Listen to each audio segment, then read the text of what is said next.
Costa Rica y la verdad agradezco mucho la invitación, además el privilegio de que estemos en este lugar tan espectacular, la verdad, para compartir entre todos, como lo dijo Alan, pues son el grupo de speakers y de médicos escogidos por ellos, y la idea pues también es interactuar en esta conferencia, porque lo que vamos a ver realmente son cosas que probablemente todos vemos en el día a día en los pacientes que vemos de glaucoma, así que si quieren intervenir, bienvenidas las preguntas para que interactuemos entre todos. Esto un poco de lo que vimos ayer en esta naturaleza tan hermosa de este lugar, y después cuando tuvimos la oportunidad de ver la puesta del sol hermosa desde el mirador, para llenarnos un poco de energía y de paz y tranquilidad. Entonces lo que vamos a hablar es un poco de terapia médica combinada en el manejo del glaucoma. Digamos que el glaucoma, de pronto muchas veces uno dice esto como que no ha cambiado mucho, seguimos en lo mismo, pero la verdad sí hay muchos aportes nuevos, empezando por lo menos por algo tan importante como es la definición del glaucoma. Ya dentro de la definición del glaucoma está por fuera la presión intraocular, y creo que eso ya es un avance gigante. Muchos pacientes nuestros o de épocas anteriores ya tenían glaucoma por tener presiones por encima de 21. Eso era el diagnóstico de glaucoma. Entonces la definición de glaucoma saca la presión. La definición del glaucoma además no es una enfermedad, sino que es un grupo de enfermedades que además sí se caracteriza por lo mismo, que es la pérdida de las células ganglionares de la retina y por tanto el aspecto del nervio óptico, dando una neuropatía óptica, pero además es multifactorial. No tenemos un factor de riesgo primordial que es la presión, pero hay muchas otras cosas a tener en cuenta. Y pues eso se va a traducir en una pérdida del campo visual eventualmente a medida que la enfermedad empeora. Todos probablemente conocen los estudios multicéntricos que se hicieron hace ya varios años, de los cuales de todas maneras siguen apareciendo algunos reportes nuevos. Y todos los estudios, y aquí hay algunos nomás, pero especialmente mirar que son estudios además en distintos tipos de glaucoma. El primero que aparece allí, que dice AGIS, es el estudio de glaucomas avanzados. El segundo es el glaucoma normotenso. El tercero son glaucomas tempranos. El OHTS es el estudio de hipertensión ocular, y el estudio canadiense mezcla pacientes con glaucoma de ángulo abierto. Entonces, como vemos, son distintos tipos de pacientes en distintos estadios de la enfermedad. Y finalmente la conclusión, como todos sabemos, es si bajamos la presión, probablemente pues el campo visual se preserva y la pérdida de fibras por lo menos se vuelve más lenta, sino que se detiene en algunos pacientes. Pero en este caso es hablando de la progresión. Y ahí viene el concepto que seguramente también hemos oído mucho, sobre todo nos lo recuerdan mucho los visitadores médicos, y es cada milímetro de mercurio cuenta.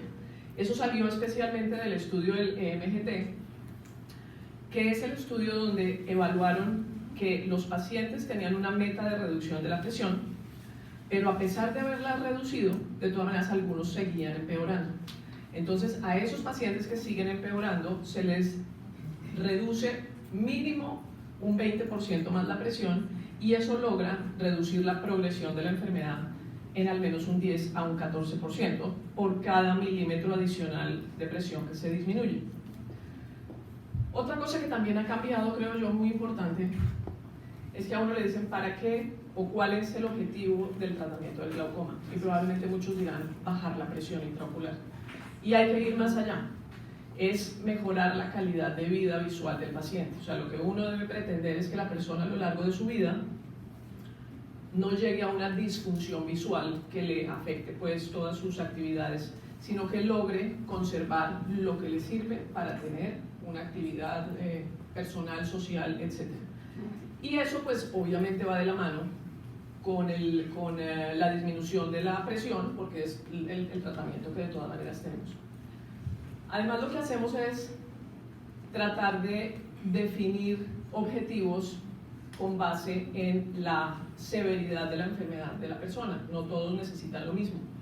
Podemos ser menos agresivos en el sentido de la reducción de la presión cuando el daño es incipiente, y obviamente a mayor lesión del nervio óptico iremos necesitando una reducción porcentual muchísimo mayor. Hemos tenido, por lo menos en nuestros países, medicamentos nuevos, entre comillas, porque no son nuevos, son combinaciones de lo existente. Pero en los Estados Unidos ya hay aprobadas en el último año y medio 2 tipos de medicinas nuevas, que habrá que ver ahí sí cuando nos llegan a nosotros, pero nosotros hemos podido contar por lo menos con una mejor calidad de tratamiento para los pacientes en la medida en que no tenemos que poner todas las moléculas por separado, sino que las podemos combinar en una sola presentación. El OCT sin duda, así como en retina ha tenido, tal vez mucho más que en glaucoma, ha tenido muchas ventajas en los diagnósticos, identificaciones, hasta definiciones de las patologías. También el OCT nos ha permitido hacer diagnósticos más tempranos, entender un poquito más el daño. Y lo más importante es poder tratar de detectarlo tempranamente. El glaucoma siendo, digo yo, como la medicina interna de la oftalmología, porque es esta patología crónica, pues nos casamos con los pacientes en la medida en que confían en nosotros. Debemos generar lo que se llama un perfil de riesgo. Eso es como el internista que le hace un perfil de riesgo a sus pacientes hipertensos con todas las posibilidades de problemas. Entonces, hay factores de riesgo que pueden ser más importantes para el diagnóstico y hay factores de riesgo que pueden ser más importantes para la progresión en pacientes que ya están diagnosticados. Cuando hacemos un perfil de riesgo nos permite como entender qué paciente está más en riesgo de perder visión a futuro. Obvio, la presión intraocular importante, la historia familiar. Hoy en día nos falta la paquimetría en la evaluación del paciente con glaucoma. La relación copa-disco, cuando uno ve estas historias, y eso digamos que se habla mucho con los residentes, es las historias donde simplemente la descripción del nervio dice excavación 0,7 y uno dice eso no significa nada. Si un disco óptico es grande o no, la excavación grande pues no nos está diciendo realmente si el nervio óptico tiene un aspecto glaucomatoso o no. Entonces hay que ir con una descripción muchísimo mejor de la evaluación. Las fluctuaciones de la presión, que también son importantes, aunque haya habido controversias entre si es más importante la fluctuación de la presión o la media de la presión en el largo plazo, pero creo que las fluctuaciones son importantes controlarlas sin duda. Y un problema del que adolecemos no solo nosotros, sino hasta el primer mundo, y es el incumplimiento de los pacientes con glaucoma. Entre más complejo sea el tratamiento, además, más incumplimiento probablemente hay. La edad es muy importante porque pues sabemos que es factor de riesgo, pero también vemos hoy en día, yo creo que pacientes mucho más tempranamente en quienes sospechamos glaucoma, y son pacientes jóvenes. Entonces las guías de recomendación que todos conocemos también nos dicen, cuando vamos a empezar un tratamiento de glaucoma, lo más recomendado probablemente son los análogos de prostaglandina, porque son la terapia como monoterapia muy eficaz, ayudan a controlar las fluctuaciones y reducen porcentualmente de una manera importante la presión. Pero la verdad es que a largo plazo la monoterapia no va a ser suficiente en un gran número de pacientes. Por eso a veces uno ve pacientes que llevan tratados con lo mismo un montón de años y puede que pase, puede que haya gente con una enfermedad muy leve que esté controlada, pero los estudios nos muestran, y el primero es el estudio colaborativo del trabajo de tratamiento inicial de glaucoma, que después de solo 2 años, como ellos en los estudios tienen que cumplir unas metas y obviamente hay un seguimiento muy estricto de los pacientes, estaban buscando bajar la presión 20%, que no era tampoco una meta exagerada. Y después de 2 años, más del 75% de los pacientes necesitó añadir algo más para lograr cumplir esa meta de presión. Y en el OHTS, que se acuerdan es el estudio entonces de hipertensión ocular, unos sí tratados y otros no tratados, para evaluarlos 5 años después, algunos progresaron en los 2 grupos de todas maneras a pesar de estar tratados. Ahí también buscaban reducir la presión un 20%, y en los tratados, casi llegando al 50%, necesitó una terapia de adición. Incluso con los análogos de prostaglandina, siendo los medicamentos más eficaces para reducir la presión, muchos pacientes van a necesitar alguna combinación eventualmente.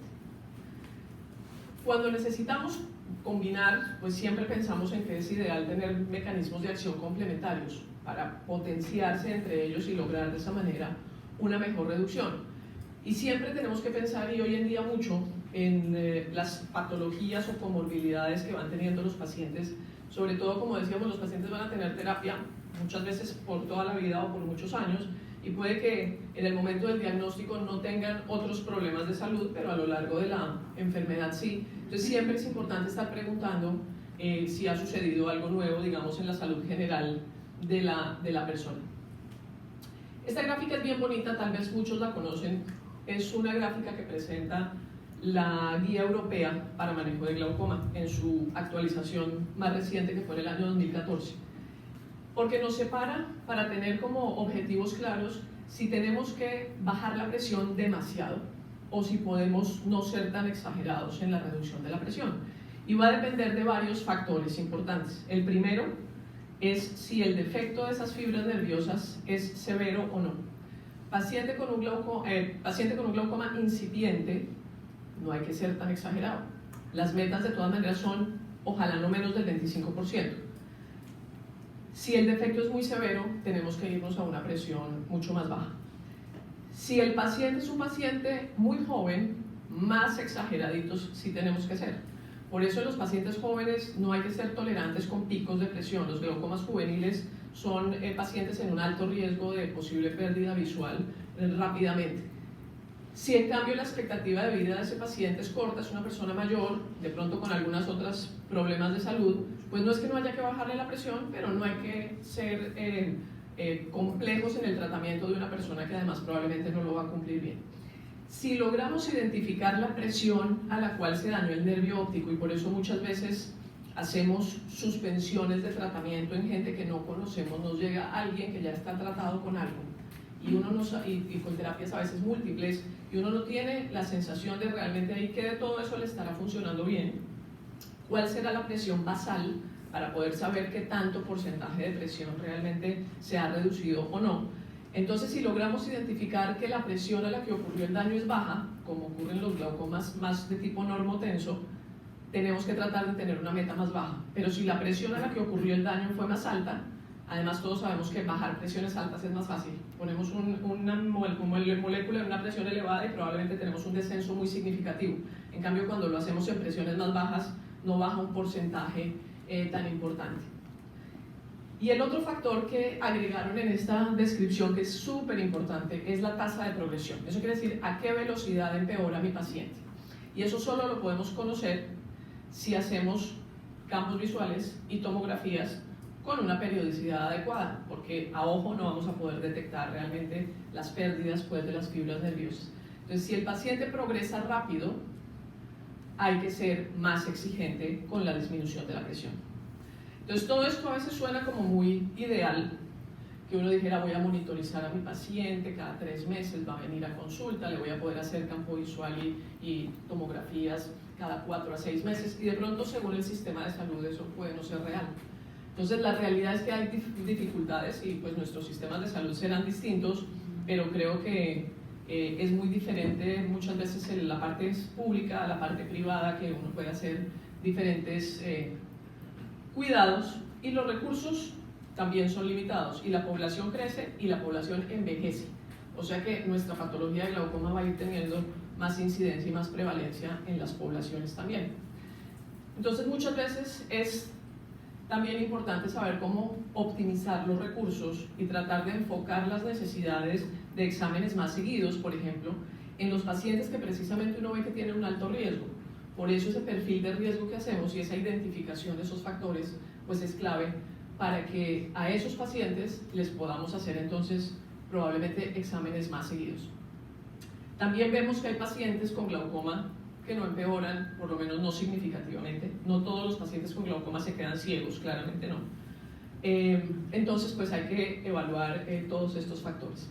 Esta gráfica es bien bonita, es del doctor Caprioli de California, de Los Ángeles, porque nos muestra estos ejes donde hay esta rayita de punteada que es el nivel de disfunción visual. O sea, el paciente que caiga por debajo de eso es alguien que ya va a tener un problema de calidad de vida bien importante. La rayita de arriba, azul o aguamarina, es el paciente normal, un paciente que se diagnostica temprano, que va envejeciendo con el tiempo, entonces simplemente el envejecimiento va trayendo también un declive en las capacidades visuales y hay pérdida de capa de fibras nerviosas de todas maneras, pero tiene una lenta progresión. muy lejos de llegar a la línea punteada de abajo. En cambio, identificamos un paciente que se diagnosticó temprano, pero que fue empeorando rápido y va en declive, en picada. ¿Qué pasa si nosotros encontramos esa progresión medianamente temprano? Que podemos hacer alguna modificación. Modificar no es solamente decir es que lo voy a operar, no. A veces solamente cambiar el tratamiento nos permite mejorar la presión. Y lo que hacemos es cambiar el curso de la enfermedad.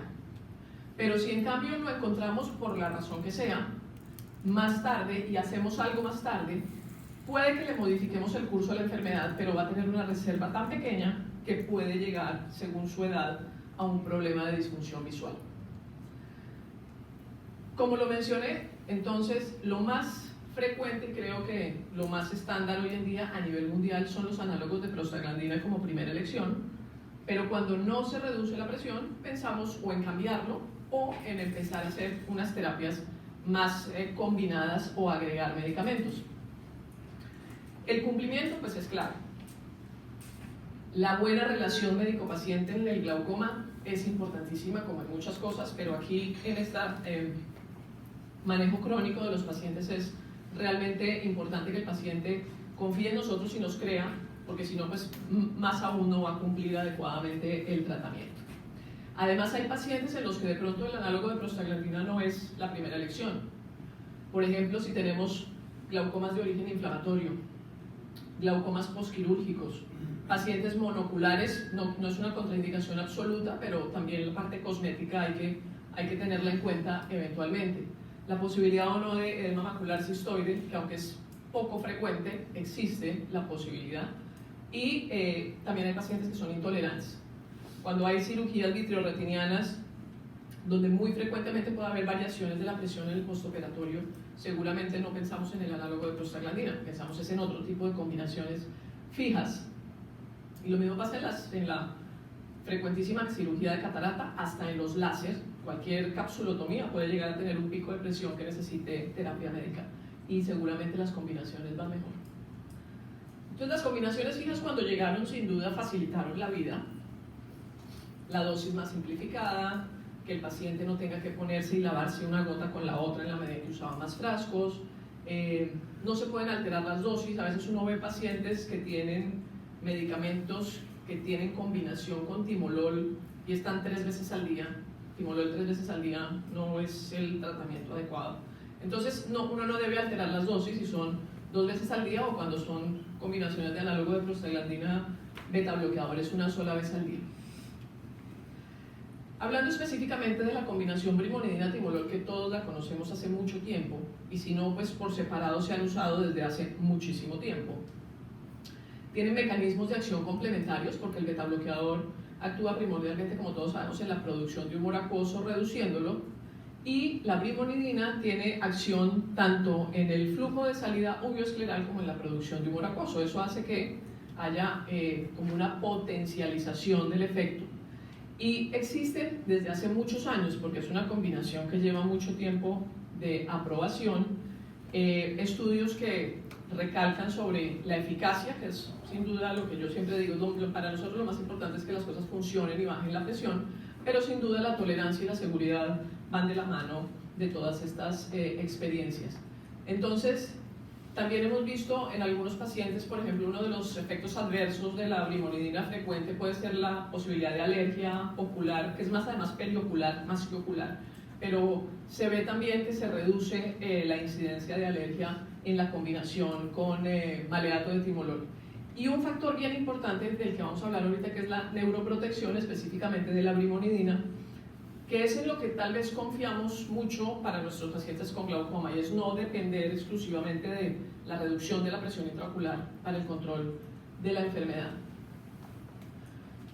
Entonces hay una evidencia científica que voy a repasar rápidamente. Este es un estudio de CONSTAS con la verificación del control de la presión 24 horas del día, donde partían de una presión basal de 24.6 y simplemente se ve que a lo largo de las 24 horas del día, midiendo la presión como en una curva de presión incluyendo las horas de la noche, no es una curva diurna sino una curva completa, se veía una reducción importante, pero además un mantenimiento, digamos, de la estabilidad sin fluctuaciones importantes.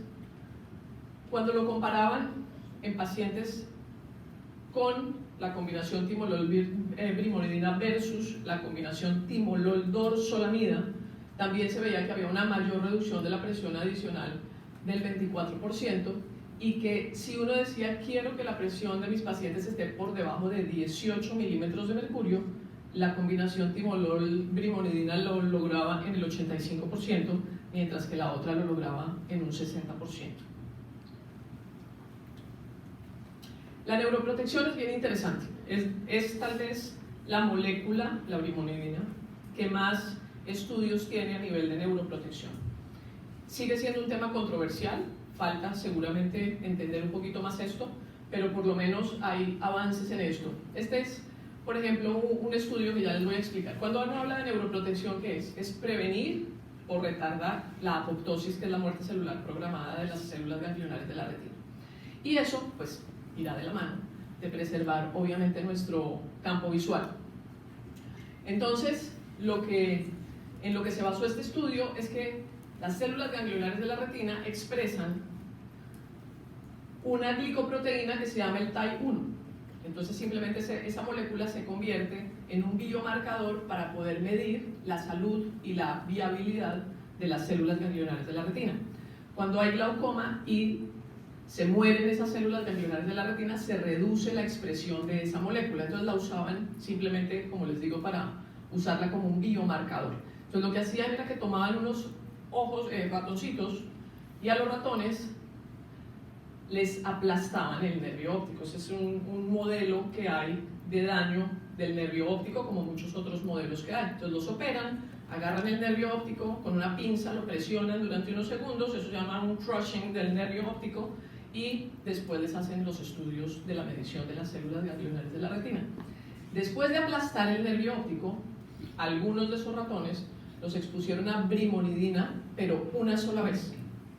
A otros los expusieron a brimonidina, pero repetida vez. Y a los otros los expusieron a solución salina, para tener el grupo control. Y después les hacían sus exámenes para poder evaluar. Y lo que ustedes ven oscuro, las manchitas negras, son las neuronas o células ganglionares que están expresando la molécula. Entonces esta es la línea basal, así empezaron los pacientes. Entonces se ven un montón porque hay un montón de células ganglionares de la retina. Después de un mes del aplastamiento del nervio óptico, la B que tienen allá arriba es el grupo que solamente tenía la solución salina, mientras que la de abajo es el grupo que tenía brimonidina. Entonces claro, se le murieron las células porque aplasté el nervio óptico, pero la idea es que tuvo una mejor preservación, que medido era como el 30% de la pérdida que habían tenido los del grupo control. Existe, y todos conocerán, un estudio que se llama el LOGITS, que es el estudio de Low Tension Glaucoma, que era un estudio, esos 100 humanos, donde a unos los exponían a timolol y a otros los exponían a brimonidina, y la conclusión al final era que los que estaban con brimonidina tuvieron una mejor preservación del campo visual. Ese es un estudio que tendrá muchas posibles detractores, pero es de los únicos estudios que ha habido tratando de aislar la presión intraocular y solo hablar de preservación del campo visual. Y pues estas cosas son las que nos van guiando hacia el posible factor neuroprotector que tiene la brimonidina y tener una independencia, como dije, de la presión. Nada mejor que hablar de lo que uno hace. En Colombia hicimos un estudio hace ya varios años, multicéntrico en distintas ciudades del país, el Grupo Colombiano de Glaucoma, donde lo que tomamos fue el Convigan para evaluar obviamente su eficacia, su tolerancia y la satisfacción no solo del paciente como simplemente percepción de sus molestias, sino también la satisfacción del médico. Y lo separamos en tres grupos. Uno de pacientes que no tenían tratamiento, estaban recién diagnosticados y se iniciaban con la molécula. El otro grupo eran los que ya tenían tratamiento, pero no tenían una presión bien controlada, entonces tocaba adicionarles algo más. Y el último eran los pacientes que ya estaban con las dos moléculas por separado, entonces era para ver qué pasaba al ponerlas en combinación. Eran 198 ojos, la mayoría con glaucoma primario de ángulo abierto, y cuando mirábamos la eficacia en el grupo en general, La reducción media fue del 25%, que era, digamos, lo esperado, que uno ya sabe que sucede con este tipo de combinaciones fijas. Algo interesante, y lo vemos, es que cuando el paciente no ha sido expuesto a un tratamiento, también tiene una mejor respuesta. Entonces, en los pacientes sin terapia médica, la reducción fue superior, fue del 32%. Cuando lo estábamos evaluando como terapia de adición o de sustitución, la reducción fue del 23%, pero ahí hay distintos tipos de pacientes. Por ejemplo, el que venía ya con análogo de prostaglandina y le tuvimos que agregar esto para hacer una terapia más compleja por reducción de presión, la reducción adicional fue del 23%. Cuando quitamos el timolol dorzolamida y lo sustituimos por timolol brimonidina, la reducción fue de 18.4 adicional. Y cuando tenía beta bloqueador solo, maleato de timolol, que es lo que tenemos nosotros, y le pusimos la combinación, la reducción también fue del 27%. No esperaría uno una excesiva mejoría por tener las dos por separado que las dos en combinación fija, y más o menos es equivalente, no es estadísticamente significativo, una reducción adicional del 3%. En cuanto a satisfacción del paciente, la verdad es que la mayoría tenían una buena tolerancia. Igual estos son estudios a muy corto plazo para hablar de alergias, y esto no había nada importante, pero vuelvo y digo, es un estudio de poco tiempo. Y la evaluación del especialista también generalmente fue muy satisfactoria.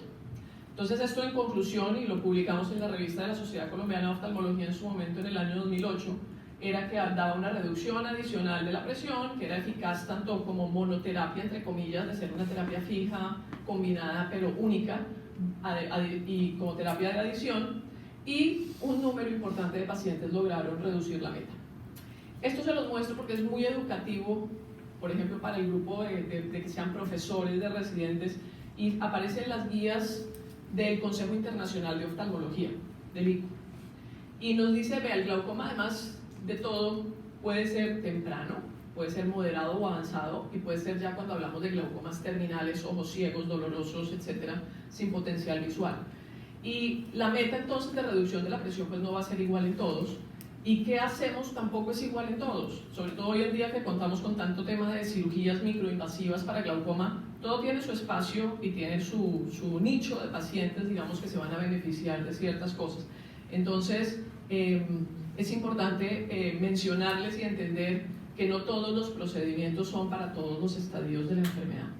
Y otra cosa bien interesante es que yo puedo tener un glaucoma estable o puedo tener un glaucoma inestable, y eso no quiere decir si es más severo o no. Yo puedo tener un glaucoma recién diagnosticado con un daño leve, pero inestable, porque no logro controlar o no tiene una presión bien controlada. Como puedo tener un paciente ya con, tristemente, un glaucoma muy severo, pero que en este momento esté controlado.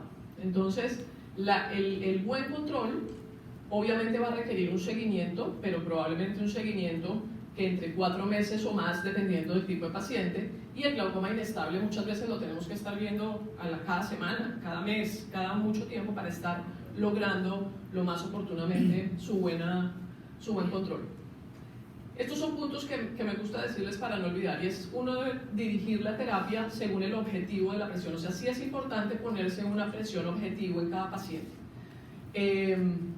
La tolerancia es importante. De verdad que hablar de calidad de vida hoy en día con los pacientes es muy importante, porque es que el paciente es el que se tiene que mortificar o no con un tratamiento en el largo plazo. Y hay algo que es máxima terapia médica. Entonces uno dice máxima terapia médica es todo lo que hay. O sea, le puedo poner, combinémosle todos los medicamentos, y realmente hay que hablar es de máxima terapia médica tolerada.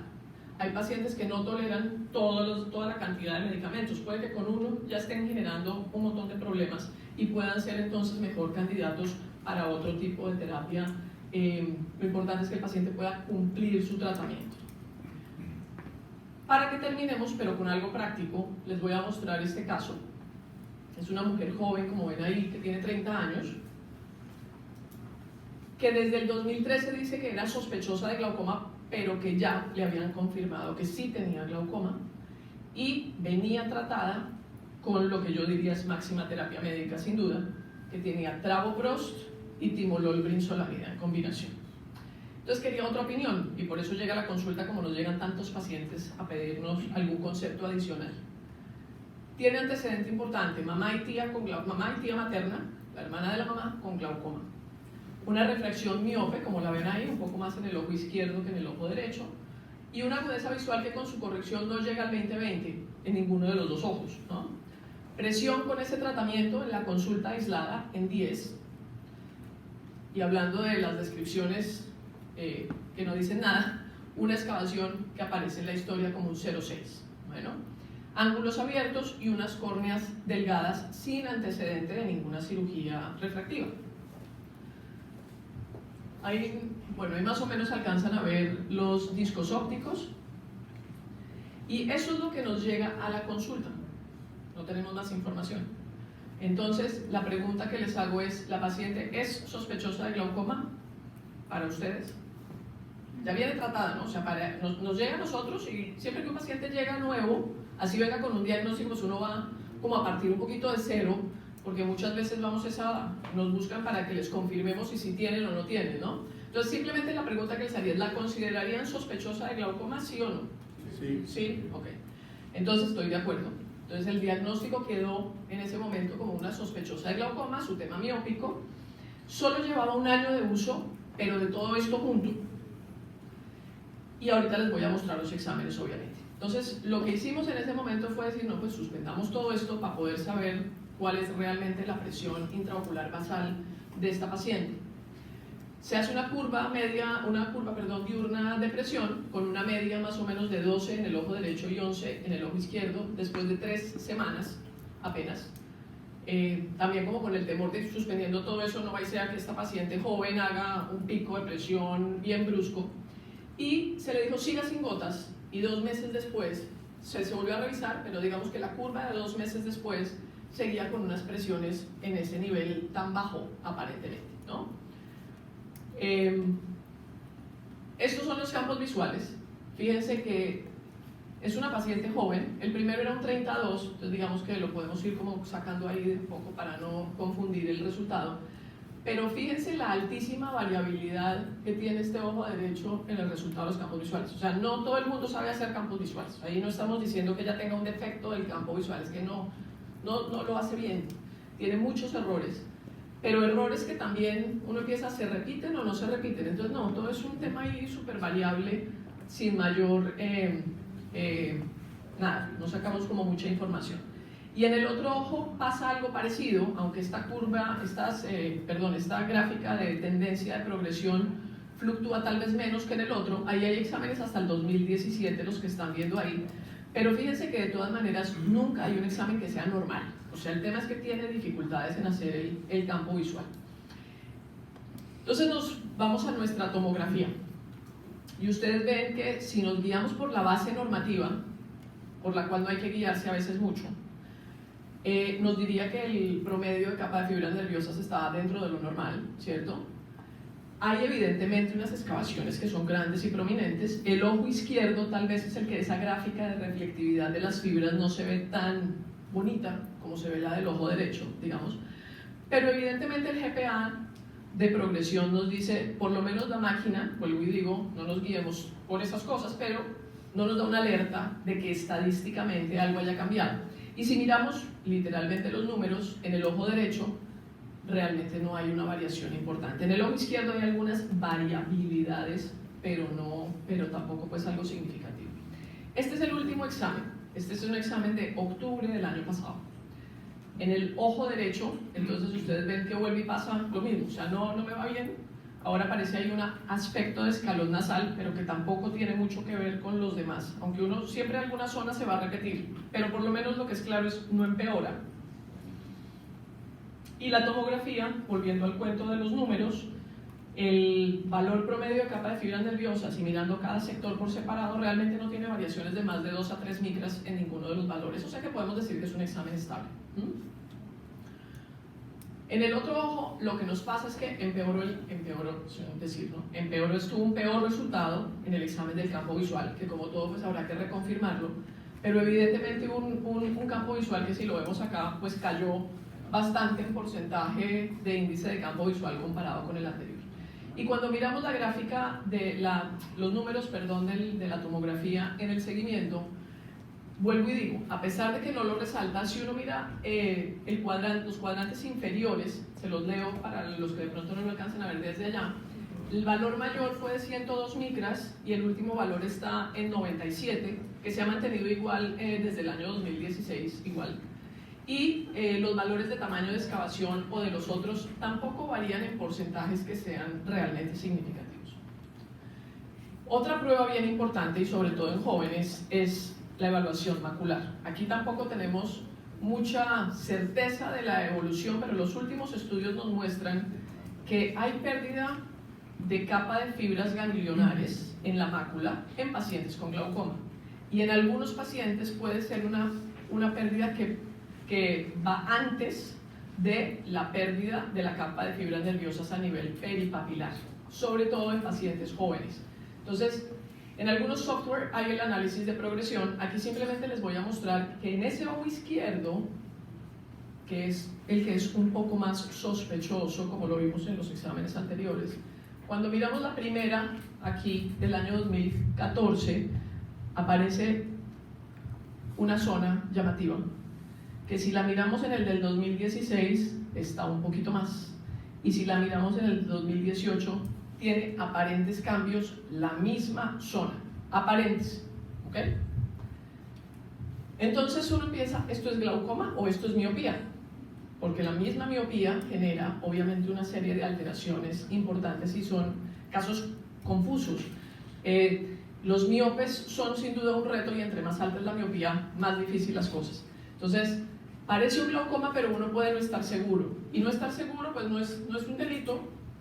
Uno puede tratarlo o no tratarlo, aquí llevamos sin tratamiento muchos años, pero también el ojo clínico o la intuición de la persona lo puede llevar a decirle mejor a esa persona, ¿sabe qué? Le voy a dar un tratamiento, probablemente no esa combinación de 3 medicamentos que tenía originalmente, pero algo con lo que uno pueda pensar en una protección de esa persona. Es bastante controversial si toca o no toca tratar, y yo creo que no es ni malo ni bueno, pero lo que no queremos es que eventualmente sí veamos un cambio que hubiéramos podido prevenir, y más en una persona joven que puede quedar con algún problema.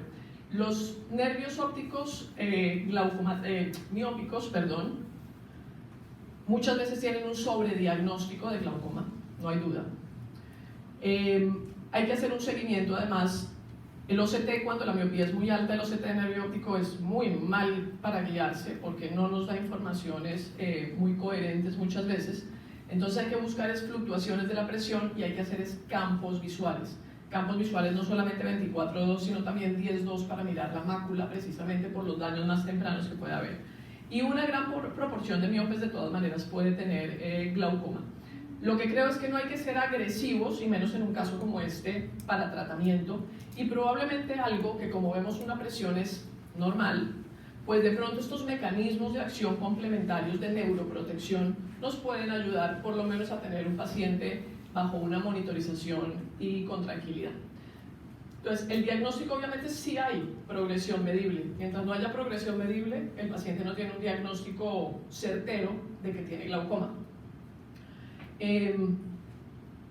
Como dije, los artificios son importantes, y importante no creerse los colores del OCT, ni que esté blanco sin rojos, que es sinónimo de que no pueda estar progresando o cambiando, ni cuando hay alertas necesariamente es un factor de empeoramiento.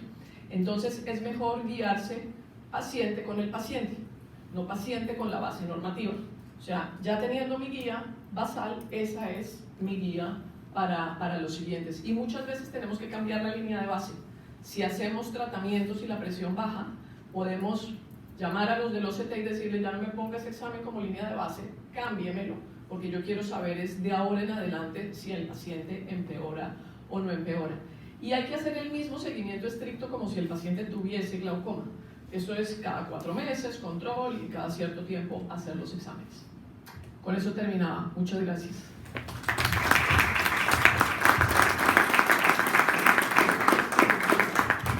Si de pronto